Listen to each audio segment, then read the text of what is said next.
Ishua.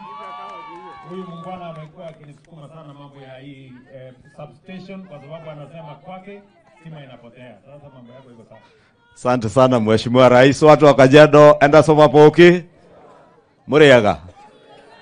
Mheshimiwa Rais, ni kweli nimekusumbua sana juu ya hii mradi ya Kimuka substation pamoja na waziri na PS wako.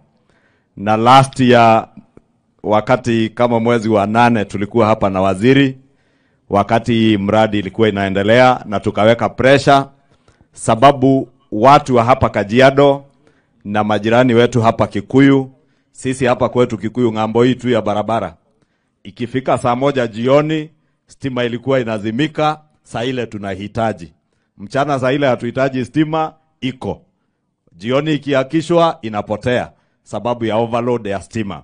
Na kupitia huu mradi sasa hata viwanda nimeambiwa na PS, hata tukitaka kuweka kiwanda yenye itataka 66 kV hapa Kajiado ama Kikuyu itawezekana. Na kwa ile mpango yako ya manufacturing sasa viwanda zitaweza kuja hapa Kajiado na Kikuyu, na tuko na umeme wa kutosha, na umeme ambao ni green energy kutoka Suswa station. Mheshimiwa Rais, tukushukuru kwa hiyo kazi. Lakini unapofanya hiyo ndio kazi ambayo sisi kama Wakenya tulikupea. Na umesema vizuri, usikubali kuwa distracted hapa katikati, sababu mtihani yako na yetu kama wabunge ni 2027. Na wale ambao wanataka kudistract wewe hapa, sababu Rais, hata yale mambo umeona juzi ikitokea Kenya, ni sababu they are political scavengers. People who imagine they can scavenge. People who wanted to divide our country first along ethnic lines. Political scavengers, Your Excellency, who wanted to divide our country even along class lines. Those political scavengers, Your Excellency, we want to tell them to wait for the next elections in 2027. Let them come and sell their agenda to the people of Kenya. As the people of Kenya, look at your track record on development matters as you promised them when they elected you.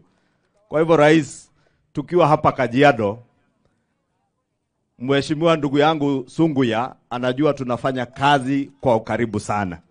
Watoto wengi wa hapa Kimuka na Kajiado wanavuka ngambo wanakuja kusomea Kikuyu. Watu wengi kutoka Kikuyu wanakuja ufanya biashara hapa. Tukiwa na shida ya stima inatusumbua sisi wote kwa usawa. Ndio tuliwaambia yule aliyedhania atatugawanya kwa misingi ya ukabila. Hapa Kajiado jamii zote za Kenya wanaishi kwa amani hapa Kajiado.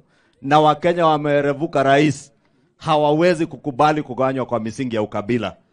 Therefore let us tell those political scavengers, whether you imagine you will divide the people of Kenya on the basis of their regions, on the basis of their ethnic communities, woe unto you. Kenyans are way ahead of you, and they will vote for their leaders based on their track record.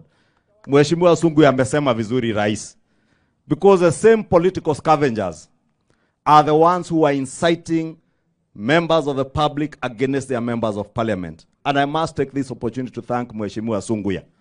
Huyu Sunguya alipiga yes kwa kura ya finance bill. Na alipiga yes sababu ni mtu alisoma akaelewa ile finance bill inaweka milioni 50 ya stima kwa watu wa Kajiado ambao hawana stima. Ama wehasabia zile mabarabara zilikuwa zinawekwa pesa na hiyo finance bill watu wa Kajiado wapate barabara. Huyu alielewa wakati wale political scavengers walikuwa nadanganya wananchi ati dawa ya kansa inawekwa ushuru. Huyu Sunguya alielewa hiyo ilikuwa mambo ya kupotosha wananchi. Wakati walidanganya wa Kenya mswada wa finance bill unaweka ushuru kwa mashamba, huyu Sunguya alisema amesoma pande yote bill akakagua akaangalia juu chini kando, hakuona ushuru ya mashamba. Akaelewa ya kuwa mswada wa finance bill vile Rais ulituahidi kupitia huduma ya SHIF, Social Health Insurance Fund. Huyu Sunguya alitusaidia sana bunge kupitisha mswada wa Social Health Insurance Fund ambayo ilikuwa inawekwa bilioni 4.1 Mtu ambaye ako na ugonjwa ya kansa sio awekewe ushuru, apate matibabu ya bure kupitia mpango wa Universal Health Care na Social Health Insurance Fund. Huyu Sunguya sijameni ni mtu wa maana. Akikuja kufanya mtihani mtasaidia Si track record yake inaonekana? So yule mchochezi, yule mkabila namba 1 Kenya ambaye alitaka kuchochea wa Kenya dhidi ya wabunge, aambiwe akomee mbali, alale, aote tena. Sunguya ni mtu wa nguvu. Mungu awabariki. Haya, wacha nimuite gavana wetu, Gavana Joseph. Thank you. Asante sana, Your Excellency.